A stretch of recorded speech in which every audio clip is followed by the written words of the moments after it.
जो राम जी के साथ जो छोटे छोटे गोरे गोरे हैं, ये तो सांवरे से भी कोमल है। सखिया जो है आपस में विचार कर रही है, हे सखी, मानो ने ब्रह्मा जी ने ही हमारी सिया जी के जोड़ी बनाकर भेजे हैं। सखिया आपस में इस तरह से बात कर रही है कि हे सखी, इस किशोर को जो है, ये सामने वाला है ना, जो ये मंद मंद मुस्कुरा रहा है, तिरछी चितवन नजर से ताक रहा है, ये सखी, ब्रह्मा जी ने इसे हमारे सिया जी को जोड़ी बना करके भेजे हैं। सखी कह रही है कि ये सखी, ऐसे भ्रम में मत पड़ो, ऐसे सुकुमार वे शिव धनुष को कौन तोड़ेगा, ऐसे ऐसे वीर रजा आए हैं, इस साधारण सुकुमार से कैसे टूटेगा, ये तो कोमल है।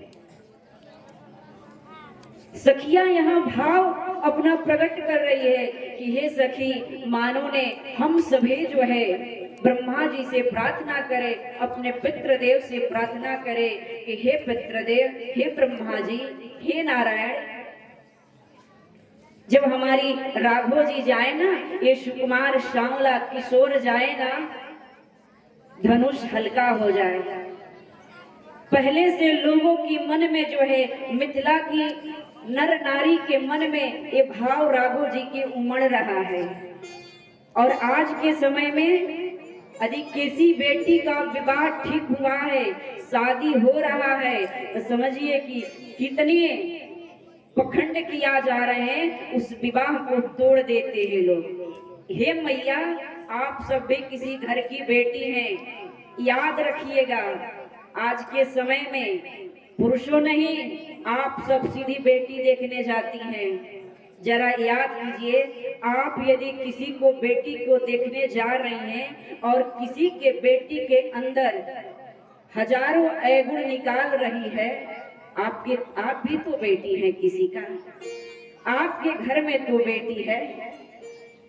मैंने इतना तक से देखा तो नहीं, लेकिन माताएं के मुख से हमने सुनते रहते हैं कि हे माँ, हमारे बेटी को लोग देखने आई थी ना, पैर देख रही थी, हाथ देख रही थी, अरे अरे मैया, ऐसे गंदा व्यवहार मत करो। सांवरा या गोरा भगवान ने दो रूप बनाए हैं, गुण अवगुण हर किसी का अंदर होता है। यदि उस बेटी के अंदर अवगुण है तो आप कृपा करके अपने अंदर क्षमता रखिए, उस अवगुण को निकाल करके बाहर फेंक दे और उसे अपना बेटी बना ले,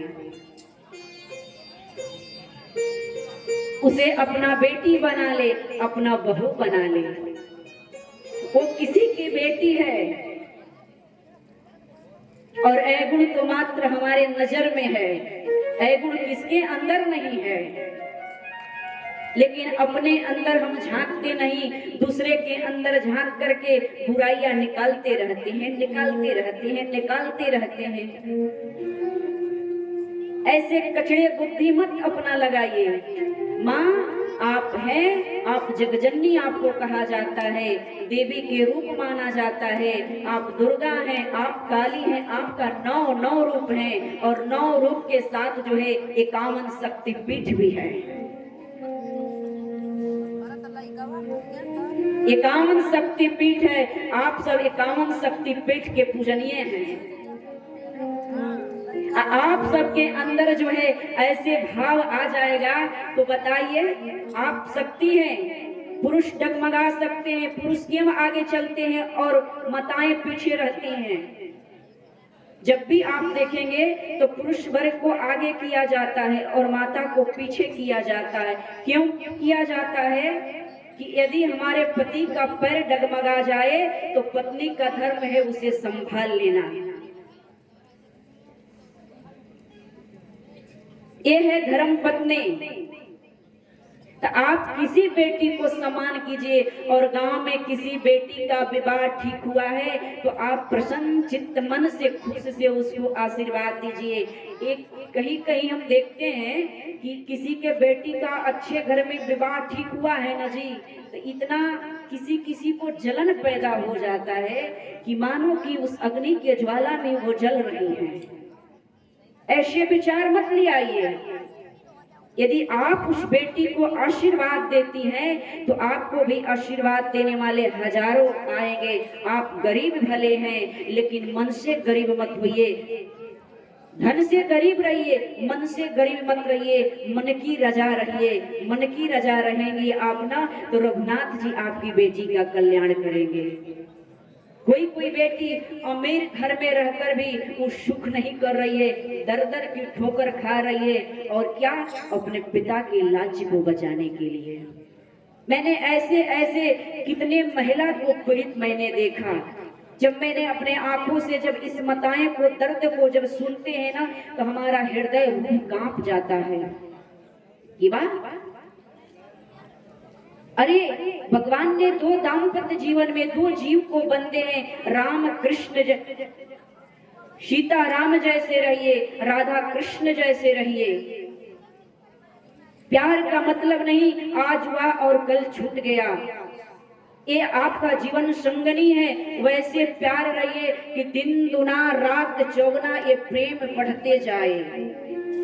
जैसे कथा रूपी अमृत है कि आप सुनते जाएंगे तो रस मिलते जाएगा, मानो कि उस समुद्र सागर में आप डूबते जाएंगे, उस ब्रह्मानंद में समा जाएंगे।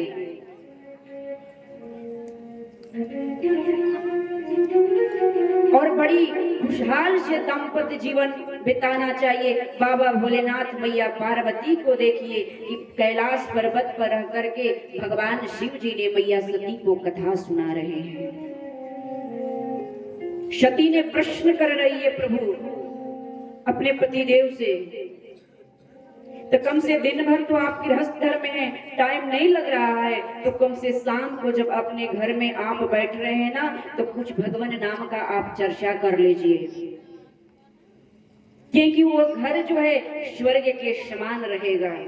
घर में घर महल है, राजमहल जैसे है, अच्छा गद्दा लगा हुआ है, लेकिन रात की नींद नहीं है, न दिन का चैन है, ये दोनों खत्म हो गया है। ऐसे धन कमाने से क्या फायदा है? ऐसे धन कमाने से क्या फायदा है जो रात की नींद उड़ा ले गई है और दिन का चैन बर्बाद हो गया है। धन उतना ही कमाइए जितना हम सुकून से जी सके, आए हुए घर पर अतिथि को हम भोजन करा सके।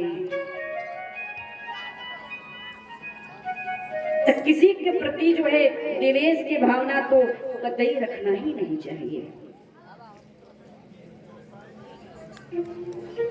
सखिया जो है आपस में बात कर रही है,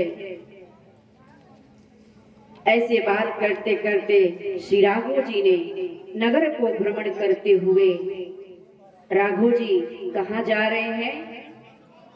तो गुरुदेव से आज्ञा तो ले लिए हैं, अब वो जो है गुरुदेव को पुष्प लेने के लिए राजा जनक के पुष्पवाटिका में जा रहे हैं। वहां जब गए तो मालियों से प्रश्न कर रहे हैं, मालियों से पूछ रहे हैं कि आप आदेश करें तो हम पुष्प को तोड़ लें। भगवान राघव हैं और रामचरितमानस से ये शिक्षा मिलती है कि किसी का वस्तु को बिना पूछे हुए नहीं उसे छूना चाहिए। पुष्प क्यों नहीं लगाया गया है, लेकिन जो मालिक ने लगाया है उसे आप पूछिए कि इसमें से हम पुष्प को तोड़े या न तोड़े, क्योंकि आपका अधिकार नहीं है।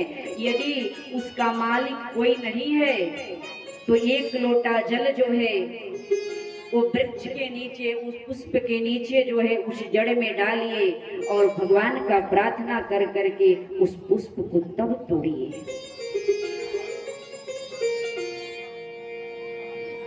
राघव जी ने मालियों से पूछ रहे हैं ये चर्चा जो है पूरे मिथिला नगर में फैल गया। एक आग की तरह जो है ये विश्वामित्र मुनि के साथ जो है दो सुकुमार राजकुमार आए हैं। और इधर जो है